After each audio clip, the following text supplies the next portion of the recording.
Hello everyone, मैं हूं ओमजी दीक्षित और आप देख रहे हैं हमारा प्यारा सा YouTube channel physics classes by Omji Dixit. तो दोस्तों, ये क्लास 10th फिजिक्स के इलेक्ट्रिसिटी चैप्टर का लेक्चर नंबर 5 है, जिसमें हम बात करने वाले हैं कि रेजिस्टेंसेस को सर्किट में किस तरह से कनेक्ट किया जा सकता है। तो चलिए शुरू करते हैं आज का वीडियो। यहाँ पर आपकी हेडिंग पड़ी हुई है कॉम्बिनेशन ऑफ द रेजिस्टेंसेस। तो रेजिस्टेंसेस को दो तरह से कनेक्ट किया जा सकता है, सीरीज एंड पैरेलल। जैसे हम हिंदी में बोल सकते हैं श्रेणी क्रम या समानांतर क्रम। तो सबसे पहले हम समझते हैं रेजिस्टेंसेस इन सीरीज, यानी कि रेजिस्टेंसेस को सीरीज में कैसे कनेक्ट किया जा सकता है, और अगर रेजिस्टेंसेस सीरीज में कनेक्ट हो तो सर्किट का टोटल रेजिस्टेंस कितना होगा। यदि फर्स्ट रेजिस्टेंस का सेकेंड एंड और सेकेंड रेजिस्टेंस का फर्स्ट एंड, यानी कि पहले रेजिस्टेंस का दूसरा सिरा और दूसरे रेजिस्टेंस का पहला सिरा आपस में कनेक्टेड हो, तो हम कह सकते हैं कि रेजिस्टेंस जो हैं वो सीरीज में होंगे। यहाँ पे आपका एक डायग्राम बना हुआ है, यहाँ पे आप देख सकते हैं, यहाँ दो रेजिस्टेंसेस लगे हुए हैं। यहाँ पे R1 का जो सेकेंड एंड है वो R2 के फर्स्ट एंड से कनेक्टेड है। तो यहाँ पे हम कह सकते हैं कि जो आपके R1 और R2 हैं ये किस में होंगे, सीरीज में होंगे। सर्किट में यहाँ पे एक बैटरी भी कनेक्टेड है जिसका पोटेंशियल डिफरेंस क्या है, V है। और सर्किट में हमने करंट को मेजर करने के लिए अमीटर को भी कनेक्ट कर दिया है। तो अमीटर का यहाँ पे बताया था हमने पॉजिटिव में कनेक्ट होता है और नेगेटिव साइड, तो ये होगा पॉजिटिव, ये हो जाएगा नेगेटिव, राइट। तो जब हम यहाँ पे जो आपकी की लगी हुई है इस की को क्लोज करेंगे तो सर्किट में करंट का फ्लो होना स्टार्ट हो जाएगा। तो करंट किस डायरेक्शन में फिर होगा, पॉजिटिव टू नेगेटिव, क्योंकि हम लोग पहले ही पढ़ चुके हैं जो करंट की डायरेक्शन होती है वो चार्जेस के फ्लो के डायरेक्शन के जस्ट अपोजिट होती है। तो यहाँ करंट का फ्लो क्या हो जाएगा, पॉजिटिव टू नेगेटिव। तो यहाँ पे करंट डायरेक्शन क्या आ जाएगी, ये यहाँ पे आई करंट फ्लो होगा और यहाँ से आई आपका एग्जिट हो जाएगा, यहाँ भी आपका क्या आ जाएगा, आई, राइट। तो आप देख सकते हैं कि आई करंट ही R1 से पास हुआ है और आपका आई करंट ही R2 से पास हुआ है। तो ध्यान देने वाली बात यह है कि सीरीज कॉम्बिनेशन में सभी रेजिस्टेंसेस में करंट सेम रहता है। और यहाँ पे हमने मान लिया है कि R1 का पोटेंशियल डिफरेंस क्या है, V1, और R2 का पोटेंशियल डिफरेंस क्या है, V2। और यहाँ पे पूरे सर्किट का टोटल पोटेंशियल डिफरेंस क्या है, V। यहाँ पे हमने सेकंड एक और डायग्राम बनाया हुआ आप देख सकते हैं। इस डायग्राम में हमने क्या किया है कि R1 और R2 को कंबाइन करके इसका एक टोटल रेजिस्टेंस ले लिया है R इक्विवेलेंट। बाकी आपका दोनों डायग्राम सेम ही है। चलिए फिलहाल इस डायग्राम को देखते हैं। तो अगर हम बात करें इस डायग्राम में, तो आपका जो टोटल पोटेंशियल डिफरेंस है V, ये किसके इक्वल हो जाएगा, V1 प्लस V2 के। तो यहाँ पर हम लिख सकते हैं कि V is equal to V1 plus V2, right.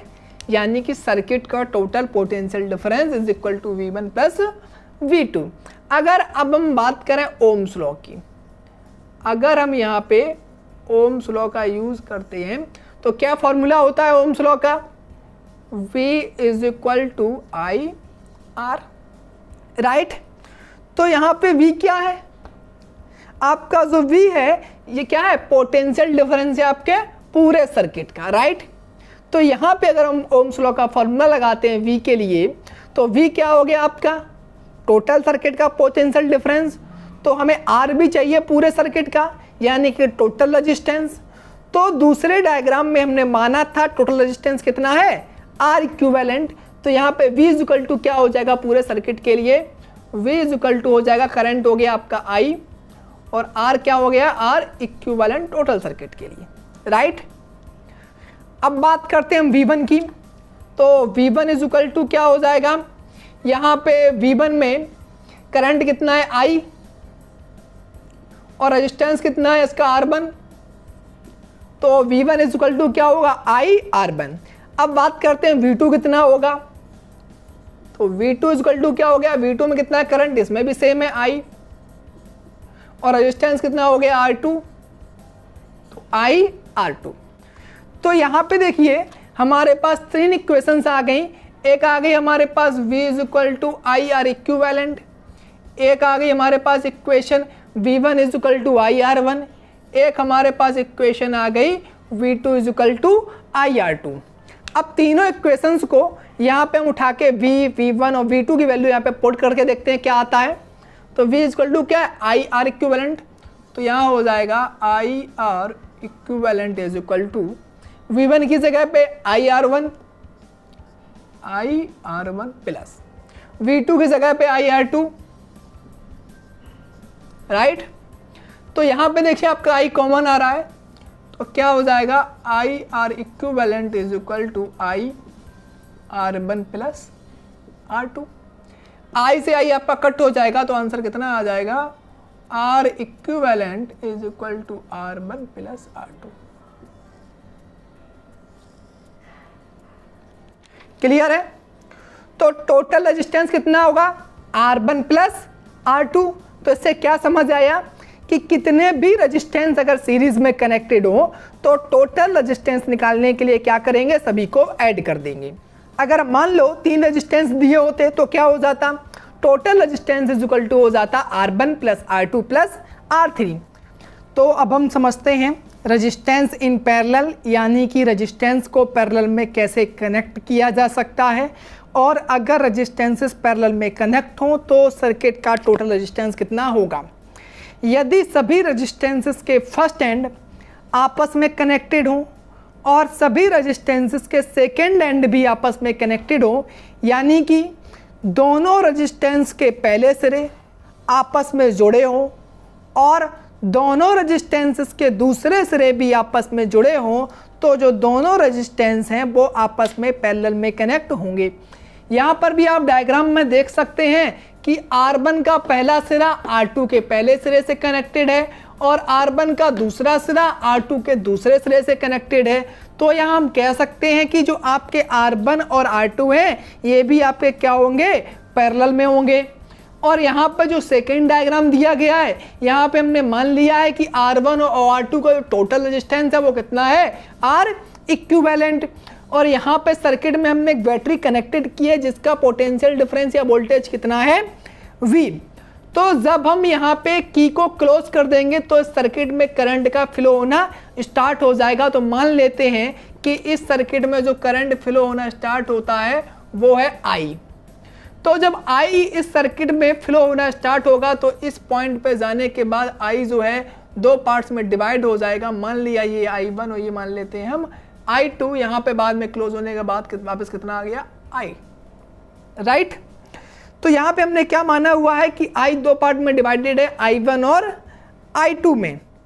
यहाँ पे ध्यान देने वाली बात यह है कि यहाँ पे जो दोनों रेजिस्टेंसेस हैं इसमें आपका जो पोटेंशियल डिफरेंस वो सेम होगा। कितना हो जाएगा, दोनों में पोटेंशियल डिफरेंस V हो जाएगा। अभी जो हमने सीरीज पढ़ा हुआ था, सीरीज में हमने क्या देखा था कि दोनों रेजिस्टेंसों में आपका करंट सेम था और पैरेलल में क्या होगा, आपका दोनों रेजिस्टेंसों में पोटेंशियल डिफरेंस क्या हो जाएगा, सेम हो जाएगा।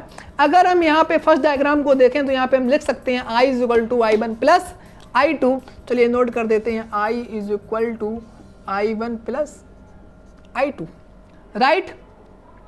अब हम अगर यहाँ पे ओम्स लॉ अप्लाई करते हैं, जैसे हमने वहाँ पे भी अप्लाई किया था, तो यहाँ पे हम ओम्स लॉ का यूज़ कर लेते हैं। ओम्स लॉ के according I is equal to क्या हो जाएगा, V अपॉन R, राइट। तो यहाँ पे I क्या है, I जो आपका है टोटल सर्किट का करंट है। तो इसके लिए हमें जो पोटेंशियल डिफरेंस चाहिए होगा वो भी टोटल सर्किट का चाहिए होगा और जो रेजिस्टेंस है वो भी हमें टोटल सर्किट का ही चाहिए होगा।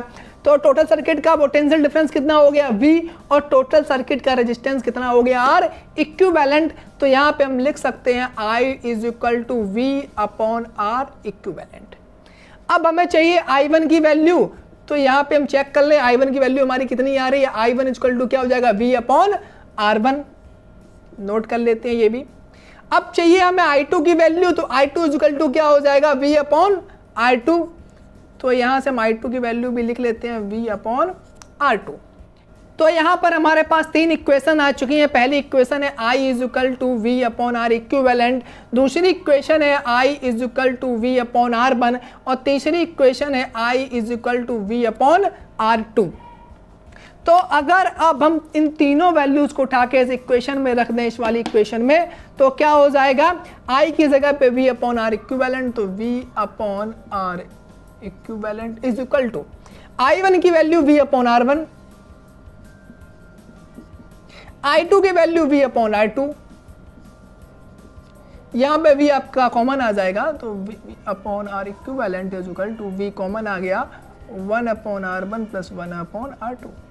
V से V हमारा कट हो जाएगा, तो आंसर आ जाएगा 1 upon R equivalent is equal to 1 upon R1 plus 1 upon R2।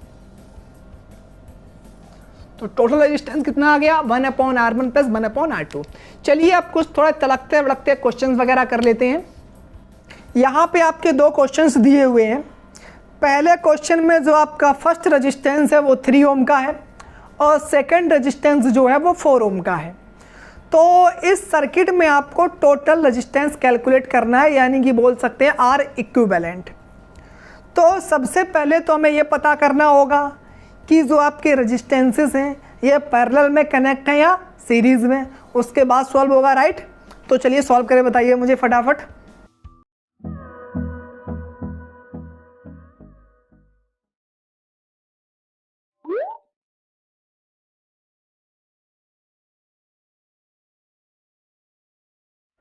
बिल्कुल सही जवाब, आंसर आपका हो जाएगा 7 ओम। चलिए देखते हैं कैसे इस क्वेश्चन को सॉल्व किया गया है। यहाँ पे जो आपका फर्स्ट रेजिस्टेंस है उसका सेकेंड एंड दूसरे रेजिस्टेंस के फर्स्ट एंड से कनेक्टेड है, तो क्या बोल सकते हैं कि इसमें दोनों आपस में सीरीज में है। तो अभी हमने एक फॉर्मूला पढ़ा हुआ था सीरीज का, क्या पढ़ा हुआ था, R equivalent is equal to R1 plus R2। R1 की वैल्यू क्या दी हुई है हमारे पास 3 ओम, R2 की वैल्यू क्या दी है 4 ओम, तो आंसर कितना आ गया 7 ओम, राइट। चलिए अब जल्दी से दूसरा क्वेश्चन सॉल्व करें, बताइए मुझे।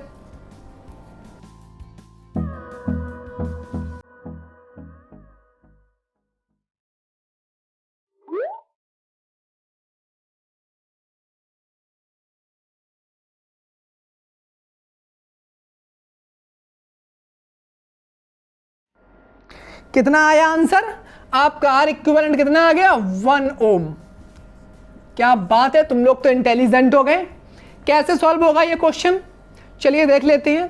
तो यहाँ पे आप देखिए जो आपके तीनों रेजिस्टेंसेस हैं इनके फर्स्ट एंड आपस में कनेक्टेड है और सेकेंड एंड भी आपस में कनेक्टेड है, तो बोल सकते हैं किसमें होंगे आपस में, तीनों आपके तीनों आपस में पैरेलल में होंगे। तो अभी हमने एक फॉर्मूला पढ़ा हुआ था पैरेलल के लिए, क्या हो जाएगा 1 upon R equivalent is equal to 1 upon R1 plus 1 upon R2 plus 1 upon R3, right. तो हमें 1 अपॉन आर इक्विवेलेंट लिख दिया यहाँ पे। R1 की वैल्यू क्या है 2 ओम, R2 की वैल्यू 3 और R3 की वैल्यू 6। तो क्या करोगे यहाँ पे एलसीएम ले लो, एलसीएम कितना आ गया 6, तो यहाँ पे कितना आ जाएगा 3, यहाँ 2, यहाँ 1, तो 1 upon R equivalent is equal to आ गया 6/6, तो आंसर आ जाएगा 1। तो यहाँ पे आपने देखा हमने दो क्वेश्चन सॉल्व किए हैं, एक पैरेलल के लिए एक सीरीज के लिए। लेकिन हमने देखा कि सीरीज में जो है ये रेजिस्टेंस आपका जो टोटल रेजिस्टेंस है ये आपका बढ़ जा रहा है, जबकि जो आपका पैरेलल कॉम्बिनेशन है इसमें आपका जो टोटल रेजिस्टेंस है वो कम हो जा रहा है। देखा हमने यहाँ पे 3 ओम 4 ओम यूज़ किया तो कितना होगा टोटल 7 ओम। यहाँ पे हमने 2 ओम यूज़ किया, 3 किया, 6 किया, तीन रेजिस्टेंस यूज किए, फिर भी जो आपका इक्विवेलेंट रेजिस्टेंस आया वो कितना आया 1 ओम। इससे अब एक चीज़ समझ में आई क्या, कि जो आपका पैरेलल कॉम्बिनेशन है इसमें टोटल रेजिस्टेंस की वैल्यू कम हो जाती है, तो आपका सीरीज कॉम्बिनेशन है उसमें आपका टोटल रेजिस्टेंस की वैल्यू बढ़ जाती है। जो हम लोग घरों में वायरिंग में यूज करते हैं वो आपका होता है पैरेलल कॉम्बिनेशन।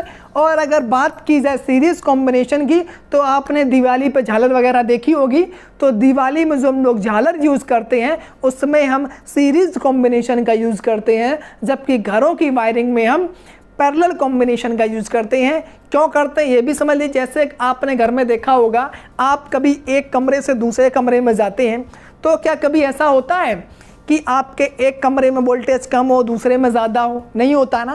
क्या होता है, सभी कमरों में वोल्टेज आपको सेम देखने को मिलता है। और यही हमने पैरेलल में ही पढ़ा हुआ है कि पैरेलल में आपका जो वोल्टेज है या पोटेंशियल डिफरेंस वो कैसा होता है, सेम होता है। इसीलिए घरों में हम वायरिंग के लिए पैरेलल कॉम्बिनेशन का यूज़ करते हैं। अगर हम सीरीज का यूज़ कर लेंगे घरों में तो सभी कमरों में, आपके जितने भी अलग अलग कमरे हैं सभी कमरों में वोल्टेज जो है अलग अलग होगा। आप दोस्तों अगर वीडियो अच्छी लगी हो तो लाइक के बटन को प्रेस कर देना, वीडियो को शेयर कर देना अगर दिल करे तो, और आपके जो भी डाउट्स हैं उनको आप कमेंट कर देना। और हमारे जो नए मेहमान हैं उनसे मेरी रिक्वेस्ट है अगर हो सके तो प्लीज़ चैनल को सब्सक्राइब कर देना। आज के लिए इतना ही, मिलते हैं अगले वीडियो में। जय हिंद, वंदे मातरम।